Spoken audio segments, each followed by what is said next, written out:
Number 1 వశీకరణ మాంత్రికుడు జ్యోతిషాలయం.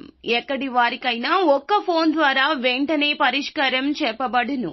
స్త్రీ పురుష వశీకరణం, ప్రేమ, పెళ్లి, సంతానం, వ్యాపారం, కుటుంబ సమస్యలు, భార్యాభర్తల గొడవలు, గృహం, స్థలం సమస్యలు, కళ్యాణ దోషము పరిష్కరించబడును. దుష్ట శక్తులు తీయబడును. నాగదోషం తీయబడును. నాగబంధన, గుప్త నిధులు, ధనం, లంకె బిందెల కొరకు గురువు గారిని సంప్రదించండి. మీరు కోరుకున్న వారిని మీ వద్దకు చేర్చాలా? అంజనం వేసి చూపబడును. Guruji phone number 8185066725. కన్యరాశి జాతకులు జూలై మాసంలో 16వ తేదీన ఏం జరగబోతుందో తెలిస్తే మీరు అవాక్కైపోతారు. ఇలాగే జరగబోతుంది. ఇది మీ యొక్క గోచర పరిస్థితి అని తెలుపక తప్పదు. ఏం జరగబోతుందో వీడియోలో తెలుసుకుందాము. వీడియో నచ్చితే తప్పకుండా ఒక చిన్న లైక్ చేసి మమ్మల్ని సపోర్ట్ చేయండి. ఇక ఆలస్యం లేకుండా వీడియోలోకి వచ్చేద్దాము. ఏ జన్మలో ఏ పుణ్యం చేసుకున్నారో ఈ రోజున ఖచ్చితంగా అదృష్టాన్ని పొందుకునే అవకాశం వీరికి రాబోతుంది. ఇక మిగతా ఒప్పందాల కారణంగా ఈ రోజున వీరు విజయం సాధించే అవకాశం ఉంటుంది. ఎక్కువగా ఈ అవకాశాలు కనిపిస్తున్నాయి. ఇక తోడబుట్టిన వారి నుంచి కూడా మంచి సపోర్ట్ ఉంటుంది. ఉద్యోగస్తులకు కూడా మంచి సపోర్ట్ ఉంటుంది. మీ కెరియర్ మెరుగుపడుతుంది. అలాగే ఆరోగ్యం కూడా కుదుట పడుతుంది. ఈ రోజు నుంచి అదృష్టం కూడా కలిసి రాకుండా ఎవ్వరూ మిమ్మల్ని అడ్డుకోలేరు. ఆస్తుల కొనుగోలు వల్ల అనేక ప్రయత్నాల ఫలితాలు దక్కుతాయి.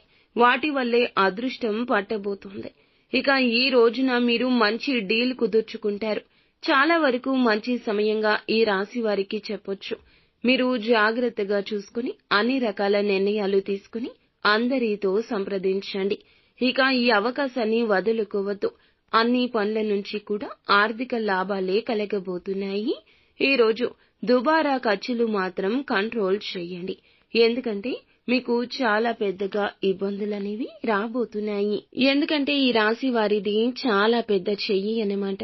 ఈ రాశి యొక్క జాతకులు అందరికీ ఏదో ఒక రకమైన కష్టంలో ఆపదలో ఆదుకున్న తత్వం ఎక్కువ ఉంటుంది. ఇందులోనే దుబారా ఖర్చులు పెట్టడం కావచ్చు. అడిగిన వారికి అడిగినంత ఇచ్చేస్తారు. చుట్టుపక్కల ఉన్న మీ దోస్తానాకి ఎక్కువ డబ్బు ఖర్చు పెడతారు. అందువల్ల నష్టమే కాకుండా ఈ రోజు మీ కుటుంబంలో కొన్ని రకాల సమస్యలు అయితే తలెత్తుతాయి. ఎవరికి పడితే వారికి డబ్బు వృధాగా ఖర్చు పెట్టడం వల్ల మీ యొక్క వ్యసనాన్ని తగ్గించుకోండి. ఈ యొక్క అలవాటే మీ యొక్క వ్యసనం. ఈ రాశి వారు మంచి స్థాయికి చేరుకోవాలంటే ఎంతో జాగ్రత్తగా ఉండాలి. లేదంటే అందరి కళ్ళు కూడా మీ పైనే ఉంటాయి.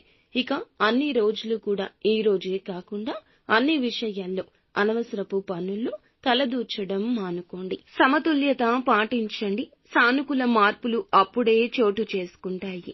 ఇక ఈ రోజున మీరు ఆరోగ్యం విషయంలో కాస్త జాగ్రత్త తీసుకోండి. లేదంటే ఇబ్బంది అనేది ఎక్కువగా ఉంటుంది. ఆర్థిక ఇబ్బందులు ఏమీ ఉండవు.